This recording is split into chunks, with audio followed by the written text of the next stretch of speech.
నమస్తే, welcome to Sujata's form. ఈరోజు మన పెరటి తోటలో చిన్న హార్వెస్ట్ చేద్దాం. చూడండి, మన టేబుల్ నిమ్మ కలర్ వచ్చేసాయి కదా, కోసుకుందాం.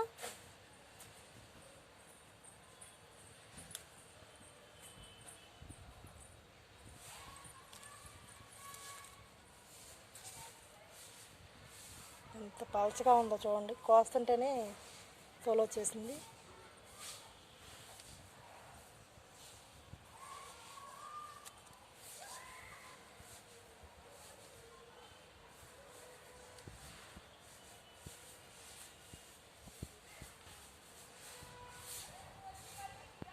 ఐదు వచ్చాయి టేబుల్ నిమ్మ. మన పెరటి తోటలో స్టార్ ఫ్రూట్ మొక్క చూడలేదు కదా, ఇదిగోండి స్టార్ ఫ్రూట్. నేను ఈ మొక్క పెట్టి 2 నెలలు అయింది. నర్సరీ అతను అడిగితే పూత పింద వచ్చేస్తుంది అని చెప్పాడండి. గ్రాఫ్టింగ్ మొక్క ఇది. ఇవైతేనే తొందరగా కాస్తాయి మనకి. చూడండి ఎలా వచ్చిందో. మనం కోసుకుని కట్ చేసుకుందాం.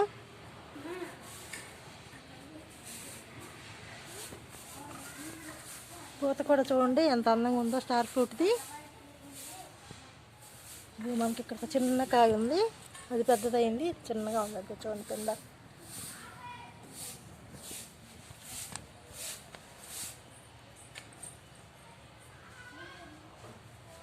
స్టార్ ఫ్రూట్ కూడా కట్ చేసుకుందాం.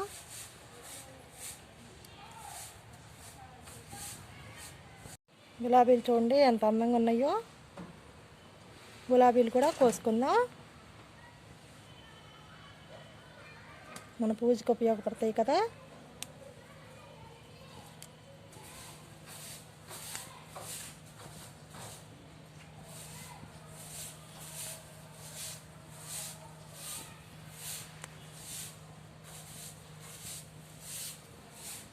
చూసారు కదా మన పెరటి తోటలో పూలు, టేబుల్ నిమ్మ, స్టార్ ఫ్రూటు.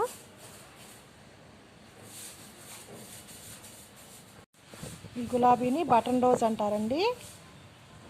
నేను కొత్తగా ఈ మొక్క కొని పెట్టుకున్నాను, ఇంకా నేలలో పెట్టలేదు.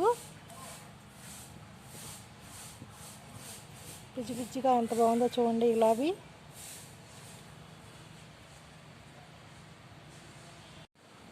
పచ్చంకాయ మనం ఇది విత్తనాలకు వదిలేద్దాం. ఫస్ట్గా కాసిన కాయ విత్తనాలు కొట్టి పెడితే చాలా బాగా విత్తనాలు వస్తాయి. మొక్క చూడండి ఎంత హైట్ పెరిగిందో మనకి.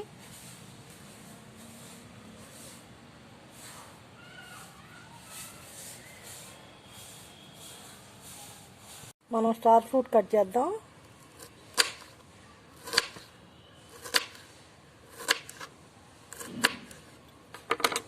చూసారు కదా, కట్ చేసినప్పుడు మనకు స్టార్ లాగా ఎలా వచ్చిందో. బాగున్నాయి కదండి. చిన్నగా వీటిలో విత్తనాలు కూడా ఉన్నాయి. మరి పెరటి తోటలో ఇదే ఫస్ట్ టైం నేను ఈ మొక్క పెట్టడం, ఇలా కాయటం. ఆరోగ్యానికి కూడా చాలా మంచిదంటండి. ఈ స్టార్ ఫ్రూట్ తింటే విటమిన్స్ ఉంటాయంట, బీపీ షుగర్ కంట్రోల్ అవుతుందంట. మనది చిన్న మొక్కే కదా, చిన్న కాయ కాసింది. చెట్టు పెరిగిన కొద్దీ కాయలు బాగా కాస్తాయి. చూసారు కదా మన పెరటి తోటలో చిన్న హార్వెస్ట్. మీకు నచ్చినట్లయితే లైక్ చేయండి, షేర్ చేయండి, సబ్స్క్రైబ్ చేయండి. మరో వీడియోతో కలుద్దాం.